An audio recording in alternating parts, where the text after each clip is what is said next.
Hello friends. Today in this video, I am going to be telling the story of the 2024 Harlan Coben adaptation, Fool Me Once. Harlan Coben stories are my favorite ones to cover on this channel, so I figured it would be a good time to get another done and posted. Fool Me Once is the most recent one released on Netflix, and if you like his other stories, I am sure you will be a fan of this one as well. I will recap each individual episode, so if you just want to watch one, I will put those episode timestamps in the description below. But with all that out of the way, let's get it started. Episode 1. The Not-So-Dead Husband. The show starts off in 1996 where a group of friends are hazing another boy around a fire.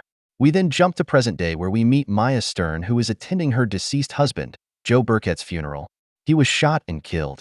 A few others at the funeral are Judith Burkett, Joe's mother, and Detective Kierce, the lead detective on the investigation. We also learn Maya's sister, Claire, died a few months ago as well. Maya has a daughter named Lily. Maya is also a former military pilot who served alongside Shane Tessier, her longtime best friend. She has traumatic flashbacks quite often. When she gets home, she checks her hidden nanny cam in Lily's room, and earlier that day while she was gone, Joe walked in to greet Lily, which Maya is completely stunned because she believes he is dead. Maya asks the nanny, Isabella, how this happened while she was there. Before Isabella can answer, she pepper sprays Maya and storms out of the house after grabbing the SD card. Kierce goes over to her house and asks her about Joe's death one more time, and Maya says it was two guys dressed in all black on bikes that robbed them and then shot Joe. When he leaves her house, it is clear that he is suffering from an illness as he passes out while driving. His sergeant pairs him with a partner now that he shouldn't be driving, and the partner's name is Marty McGregor. Marty tells Kierce they need to test Maya's gun, just to be safe. It wasn't her weapon that killed Joe. Jump back to Maya, who drives to her brother-in-law, Eddie's, to chat, and he is still grieving after losing his wife months prior. He has two children as well, Abby and Daniel, and Maya is close with. Next, Kierce is having dinner with his fiancée, Nicole, who is pregnant. While at dinner, Marty calls Kierce and tells him the ballistics report came back and Maya's gun was a match with the murder weapon. Even Judith is starting to wonder if Maya killed him, but Maya says she loved him. Maya knows Judith never even liked her because Judith thinks Maya was only with Joe for his family money. When Judith gets home, Kierce and Marty are there, and they tell her the same gun that killed Joe was the one that killed Claire. But they know Maya was on military duty when Claire died, so it wasn't her. It was her gun, though. The episode closes with the football coach covering up blood stains in the back of his van and Isabella watching the nanny cam footage showing Joe was really there, and then she deletes it. The last scene is of that hazing ritual in 1996. Episode 2. Everyone Has a Secret. This episode opens up a few months earlier when Claire was on military duty and she gets a call from Joe that her sister, Claire, had been killed. Back to the present where Kierce is still talking with Maya, and Maya says Joe and Claire work together, and Kierce tells her he believes the killer is someone in their family as the two deaths are related. He wonders if Eddie thought they were having an affair, so he offed them when he found out. But Maya doesn't buy it. Her sister would never do that to her. Maya goes to talk with her friend Eva and asks her if Claire was acting weird when Maya was gone, and Eva says she was acting a little different. Eva tells Maya about a burner phone Claire had. Jump over to Kierce where he has lunch with a friend, Nicole, who asks him about his sickness and why he won't go to the doctor, and he says he is scared to find out what he has and lose his job.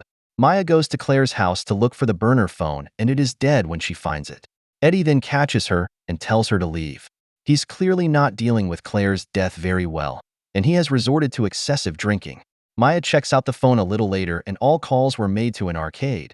But when she follows that lead, the manager says Claire's name doesn't ring a bell. Maya also notices a red car that has been following her around. Shane tells Maya a man named Corey the Whistle is back in town who has blackmailed her before about an incident with the military. Maya heads to Judith's house for a will reading, but the woman says they have to delay it until they have an official death certificate. Joe's sister, Caroline, then talks with Maya, and she brings up her brother Andrew, who died really young, and Maya remembers Joe telling her Andrew jumped off a cliff to his death. Caroline tells Maya none of them have even seen Joe's body because Judith wouldn't allow it. Caroline also shows Maya that Judith is paying Kierce a lot of money every month. Episode 3. The Gun Collection. Maya confronts Judith about what she just learned from Caroline, and Judith says Caroline is mentally ill and to not believe a word she says. That's why she wouldn't let her see the body.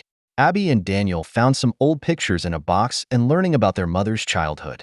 They see some pictures of their mom pregnant, but the dates don't match to them, so they think they have another sibling they don't know. Abby wonders if this baby daddy killed Claire. Maya goes to the arcade once again, and she sees the red car in the parking lot that has been following her. She puts a tracker on it. Maya then gets in a helicopter from work and follows the red car until she loses it in the woods. When she gets on foot, Thea is captured by a few men, and one of them is Corey the Whistle.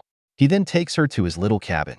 Maya hates Corey because he released a part of the military incident audio years ago which got her discharged, but hasn't released part 2 because Claire asked him not to. She gave him valuable information about Burkett Global in return. Burkett Global is a pharmaceutical company ran by Judith's family. Corey thinks Claire and Joe found out the bucket's paying a guy named Tommy Dark for 29 years who ran a private security firm, and Judith did not want this info to become public. Corey tells her if she finds the Tommy Dark fella, she will find her answers to the murders.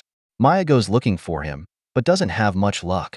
Abby and Daniel head to Alexander's workplace to talk to him about their mother and possible sibling, but he says he will talk to them later.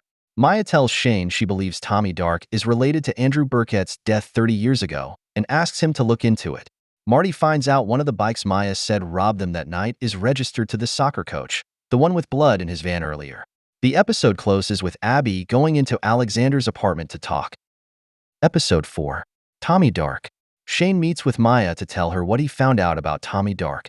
He was a Marine, and he was the captain of the boat that Andrew was on right before he died. Maya thinks Tommy might have been paid to hide the truth the past 30 years and make it look like Andrew died in an accident, but he really did it to himself. His death could be related to the hazing flashbacks we keep seeing here and there. Back to Abby, who talks with Alexander, who knows nothing about Claire being pregnant in 2003. They hooked up on a vacation and never spoke again afterwards. Abby isn't buying it. He wants to know now too. He might have a kid out there he has no idea about. At the station, Phil tells the police his bike was stolen and it wasn't him that killed Joe. Kierce also wants to talk to PJ, Phil's son. A little later, Kierce follows Phil, and then Kierce phones him that Phil's alibi the night of Joe's murder doesn't check out and he lied. Kierce follows Phil into a shed, but starts convulsing right outside and falls to the ground. Tommy Dark's wife calls Maya to her house, and she is worried because she hasn't heard from Tommy in over 6 weeks, and it's not like him to go radio silent. Maya then storms over to Judith's house to confront her about Tommy Dark and demands to know what happened to him. She also tells Judith she knows Andrew's death wasn't an accident, as she wants everyone to believe. Judith warns Maya to leave this alone before something happens to her as well. Maya goes to Corey and asks him to look more into Tommy Dark and his disappearance, and we also learn the military audio Corey has insinuates Maya got innocent civilians killed in an ambush gone wrong. That's the blackmail he had, and the reason Claire gave Corey inside info about Burkett Global. Marty finds Kierce passed out by the shed, and he is worried about him. Abby and Daniel ask Maya about their potential half-sibling, and she says they have a 19-year-old half-brother. Later that night, when Maya is home alone, Shane sneaks up to her car and puts a tracker on it while wearing all black. Episode 5. Theo Mora. The one begins with Eva warning Maya that her nanny-cam was hacked, and the same thing might have happened with Maya and someone doctored the footage to show Joe's face. But why would someone do this? Abby gets a message from the DNA website, and it is her half-brother wanting to meet her, but she doesn't tell Daniel. She meets up later with him, and it turns out to be the soccer team manager, and he says he has been trying to find the best way to tell her about him. Claire was trying to get them introduced earlier that year, but she died the day before she was going to have them meet. Maya, being curious, decides to go to Joe's school growing up to find out more about him, and hopefully more about Andrew's death. Kierce visits the doctor with Nicole and not Molly because he is afraid to tell Molly about his sickness as they are about to get married and have a baby. The doctors can't quite figure out what is wrong with him, but whatever it is rapidly taking a toll on his brain. Maya goes to the school where she meets with the headmaster. The headmaster tells her about a student, Theo Mora, who died in 1996, and he was the one being hazed by the other kids, including Joe and Andrew. It went way too far, and he died from alcohol poisoning by ingesting so much. He also tells Maya about another kid, Christopher Swain, that was on the boat that day. Maya visits Theo's mother, who tells her about her son's death, and she is positive the Burketts used their money to cover it up and Andrew couldn't live with the guilt. That is why Judith paid Tommy Dark all those years, because he knew the truth. She also tells Maya how nasty Joe was to Theo back then, but Andrew would always stick up for Theo to his brother. Kierce wants to jump off a bridge because of all the stress, but Nicole talks him out of it. Corey tells Maya about a storage unit Tommy has, and while driving there, he tells her he found out Burkett's company is producing pills and medicines that aren't approved by the FDA, and they are causing dangerous side effects. He thinks Claire found this out and that is why they killed her. The Burketts will do anything necessary to keep this a secret because the money is just too good. The episode closes with them arriving at the storage unit to find Tommy's body in a freezer. Episode 6. Half-Truths. The police arrive at the crime scene and Maya tells them why she was there in the first place, but doesn't tell all of the truth. Kierce wonders why dead bodies keep piling up around Maya, but she says to arrest her if he thinks she did this. Maya asks him why he is being paid by the Burketts, but he says it a personal matter. Definitely not a bribe though. Maya then goes on the hunt for Christopher Swain to ask him more questions about the high school incident. At the station, Marty is doing some research, and he learns from his boss that Kierce's wife died in the line of duty, and Kierce resorted to alcohol afterwards. Marty wonders if the alcohol led to the health issue Kierce is currently going through. He still goes to AA meetings every week and Nicole joins him. He is sober now. He finally gets the courage to tell Molly about his health problems, and she says they are going to fight it together with their child. No giving up allowed. Over to Maya's house where we see a hooded figure watching her from outside. The following day, Eddie invites Lewis over to the house for breakfast and Daniel meets Lewis for the first time. He wants them all to be comfortable together even though Lewis isn't Eddie's son. Kierce gets some blood tests back and Tommy Dark's blood was found in Maya's trunk of her car, so they bring her in for questioning. They ask why Corey wasn't there when they showed up, but he was on the security cameras at the storage unit. Maya wonders if Corey planted the blood there before he dipped out. Maya also tells them everything about Burkett Global and how they are breaking the law with the medicine they are selling. Now they want to bring Corey in for questioning. Pretty soon after, Corey hacks into the police database and locks them out of their system. Kierce then drives to the cabin Maya told him about. Maya then learns about a rehab center that Christopher Swain is currently at and she heads there. Maya asks him what happened that day and Christopher says Joe killed his brother Andrew. Episode 7. The Killer. Christopher tells her all about that fateful day when Theo died of alcohol poisoning. Joe forced Theo to drink a tremendous amount of vodka as a prank. He had a seizure and then died. A few weeks later when they were on the boat, Andrew wanted to confess to what they did, but Joe wasn't having it. Joe pushed Andrew in the water later that night when everyone else was sleeping in the cabin, but Joe told everyone he jumped into the water himself and drowned. Kierce makes his way into the woods, and he finally gets Corey and brings him in. They ask him if he murdered Tommy Dark, but he of course denies it. Corey just says his job is to expose everyone's dirty secrets, not kill anyone. He also says his latest goal is to expose the Burketts' corrupt drug corporation. As he is saying this, Kierce realizes his medicine he gets from the Burketts is bad, and that is what has been causing all of his health problems lately. He's been downing them like candy.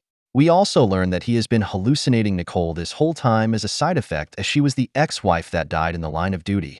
Back to the precinct where Marty gets some more information from security cameras, and it turns out one of the hooded people on the bike that night was actually PJ, Phil's son, and they need to bring him in.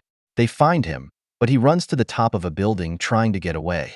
Kierce and Marty get separated. Kierce tries talking some sense into him. He admits to being one of the guys that night, but they didn't kill anyone. They were just robbing.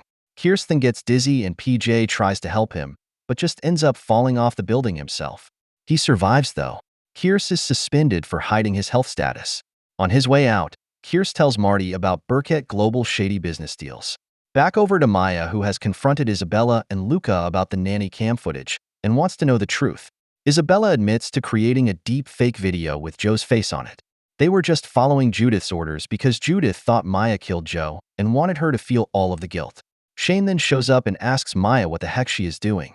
Maya then admits killing Joe. Episode 8. The Undeniable Truth. Series Finale. The finale starts off 4 months earlier when Claire was at home, but then Joe showed up behind her and he was the one that killed her. When Maya got home after finding out the news, she did a hardcore investigation herself. Maya concluded Joe used her gun to kill Claire after she had shame tested a bullet for her. Maya then told Joe to meet her at a park that night to tell him she knew everything. He tried killing her, but Maya took the bullets out of his gun and then she shot him dead. Then the 2 masked bikers rolled by and saw her there, but didn't say anything. Kierce then figures it all out and tells Marty as well even though he's suspended. Maya also believes Joe killed Tommy Dark right before his death as well and used Maya's car to transport him to the storage unit, and that is why his blood was in her trunk. Maya heads out to her car, but is arrested by Kierce. In the meantime, the Burketts are hosting a dinner for all of their rich friends and benefactors. Once everyone leaves, they are shocked to see Maya sitting in the family room. Her and Kierce devised a plan to get them to admit to all they've done. Maya admits to killing Joe, but it was only because he was a terrible person just like the rest of his terrible family. Maya also secretly put up the nanny-cam picture frame for the world to see the Burketts for who they really are. Judith admits to everything, but says they can work together and pin everything on Joe so no one goes down. What a terrible mother. Her son Neil grabs a gun and shoots Maya, and then Judith notices the live stream. The whole world sees what just happened because Corey set it up that way. Maya does die from the bullet wounds though. Eddie took Lily in with his family. The series then jumps 18 years later, and Lily just had her first child and named her Maya after her mother. And that is it for Fool Me Once. Hope you enjoyed the story as much as I do. Any other limited series I should do? Let me know in the comments below. Thanks for watching.